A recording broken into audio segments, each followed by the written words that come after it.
In this video, I'm going to share a news story that is not being covered by even the most popular independent media channels. And this story can quite literally decide what kind of environment our kids will grow up in. I'm also going to talk about a rumor claiming that President Trump is going to declare martial law, so stick around to find out the exact date. But before everything, let me just show you how we were right about DARPA. Anyone who's seen my previous video on this shady agency should remember the mind control program we talked about. I want to discuss a project that shows DARPA's fascination with telepathy and mind reading. And this project is based on magnetoelectric nanoparticles known as MENPs that can travel through your bloodstream, permeate your brain, and read individual neurons' signals in a way that can be picked up by a specialized helmet. So basically, they can just inject you with these particles and they'll go straight to your brain and start emitting signals. And currently it's reported that you need a specialized helmet to read these signals. However, what if they develop phones or other smart gadgets that can replace those helmets without telling us? I mean, we have Mark Zuckerberg saying that smartphones are done and he's going to replace them with something new. I mean, I think that you can think of the glasses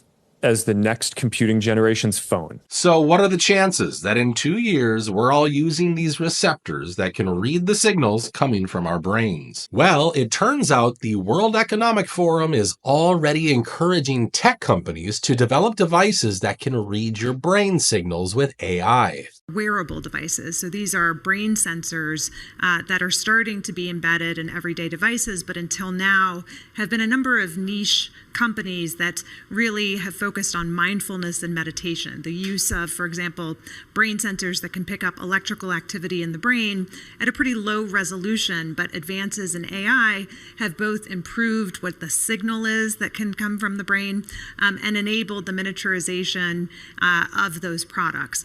As a lot of the major tech companies start to invest in these brain sensors, it's a huge, I think, untapped market in many ways of integrating them into everyday devices. These are earbuds or watches or headphones and the soft cups around the ears. Many of those products are hitting the market this year, and others are hitting them within the next 2 years, such that people can listen to music, a phone call, etc. I mean, at this point, nothing surprises me, and still, I'm just shocked at how honest they are about their intentions. Also, I'm amazed how no one seems to be talking about this. Another story many people are not discussing is the Meta antitrust lawsuit, which has gone to trial this week. A landmark antitrust suit by the Federal Trade Commission against Meta is finally getting its day in court later. In day one of the trial that could result in the company's breakup.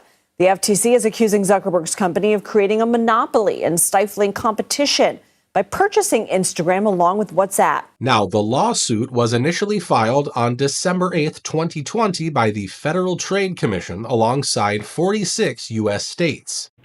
The U.S. government and more than 40 states are suing Facebook. They're accusing the social media company of using illegal tactics to squash competition and eliminate rivals. It kind of makes sense why the mainstream media isn't talking about this one, since the lawsuit was filed during Donald Trump's first presidential term. And it alleges that Meta has created a social networking monopoly by acquiring competitors. I'm sure you guys know that both WhatsApp and Instagram were bought up by Mark Zuckerberg as soon as these apps posed a threat to the dominance of Facebook in the social media space. Now, the reason why we're talking about this is simple. Mark Zuckerberg and his companies are as shady as anything I've ever looked into. I've shared with you many times how Facebook is basically a copy of DARPA's Project LifeLog, which was meant to create a record of a person's day-to-day life. It is unfathomable.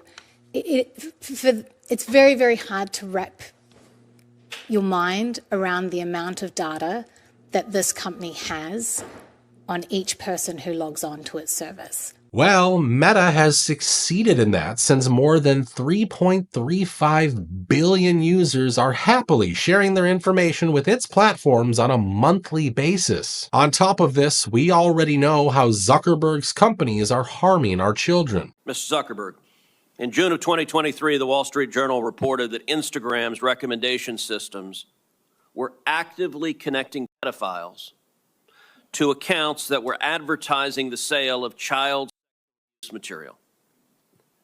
In many cases, those accounts appear to be run by underage children themselves, often using code words and emojis to advertise illicit material. Mark Zuckerberg would veto recommendations from his team when it came to improving practices that would protect children or would protect data. And how can we forget the fact that this psychopath influenced the presidential election by spreading propaganda against Donald Trump? Impressive big tech support ever was under the Center for Tech and Civic Life and the Center for Election Innovation Research, both entities funded by Mark Zuckerberg to the tune of $430 million in the 2020 election. And they were engaged in election interference activities, the private takeover of government election offices in the blue areas of swing states. It was really important and really influential. And just a few days ago, we heard from an insider that Zuckerberg's companies are also shaking hands with the Chinese Communist Party. Yet I witnessed Meta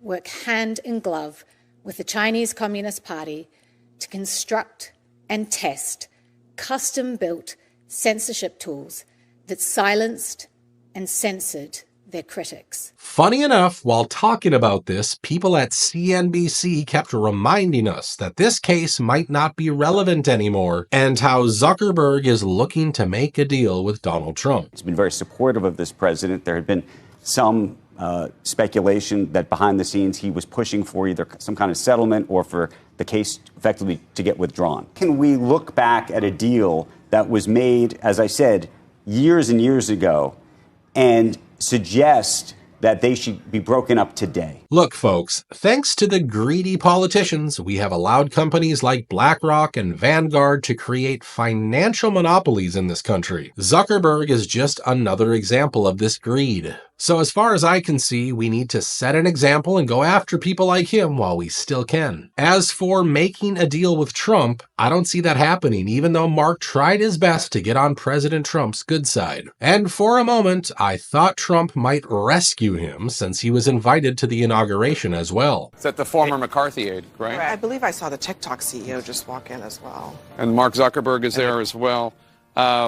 Go ahead. There's Mark Zuckerberg walking in as well. These are a lot of tech executives. However, if there was going to be a deal, this case would never have gone to trial. So I think Zuck is in trouble, and don't be shocked if tomorrow he once again starts censoring MAGA supporters. Now, our next story is kind of wild. Apparently, many anti-Trump influencers are making TikToks about a possible declaration of martial law. Well, there are rumblings all over the media now that on April 20th, Trump will declare martial law, which effectively means the military takes over for the police. Free speech becomes illegal. Protests become illegal. You have to have the permission of the military to do anything. And these influencers are serious, and they're even asking people to stock up as if we're about to have a war. If you have a gun, you want to keep it, you might want to bury it in your backyard.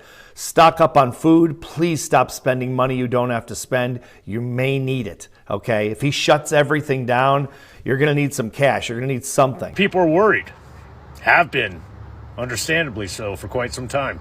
I have a Get Prepared playlist that advises everything from basic essentials, what you can do to get yourself ready, to making plans to flee to safety for you and your family. And I've noticed that a lot of people are confused as to how this rumor even started. Well, it all began on Donald Trump's first day in office on January 20th when he declared a national emergency along the southern border by issuing an executive order. I will declare a national emergency at our southern border.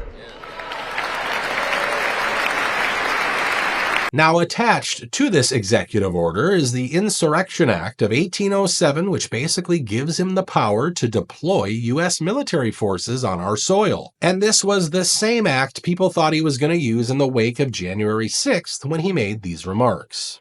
I am mobilizing all available federal resources, civilian and military, to stop the rioting and looting, to end the destruction and arson, and to protect the rights of law-abiding Americans, including your Second Amendment rights. Look, folks, despite the fact that he can use this act to declare martial law, I don't see any possibility of that happening. I mean, even though many outlets are claiming that his approval ratings are dropping, the latest survey shows that he still enjoys an approval rating of 87% among the people who voted for him. So unless something extremely disastrous takes place within the next few days, I don't see any reason why he would want to declare martial law. Now, moving on, another story I want to discuss is all about North Carolina. In a tweet, Governor Josh Stein of North Carolina said, "Today I learned that FEMA refused our request to extend its 100% reimbursement period. I got this news while I was in Newland with families who lost their homes in the storm." Now, of course, the liberal media ate it up and quickly declared how FEMA was abandoning North Carolina.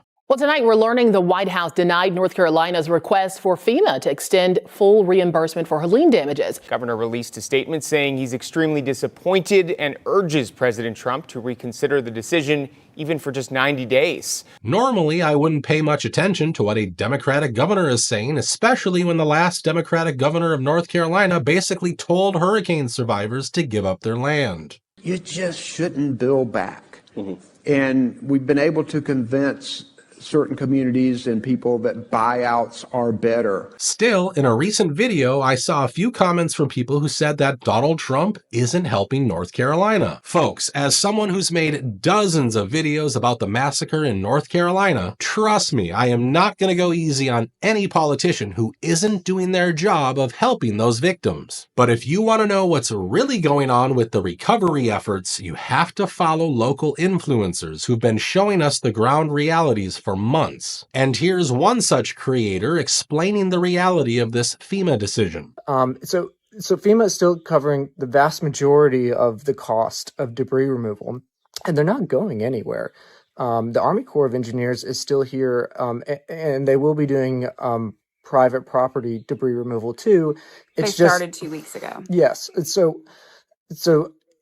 it's not really even remotely fair to say that FEMA is abandoning Western North Carolina when they're still here and clearly doing debris removal. It's just that all of 100% of the right-of-way debris, which is the debris in the roads, anything in the right of passage of anyone in cars, anything like that, all of that has been removed, and FEMA paid for that 100%. So now it's going down to 75%.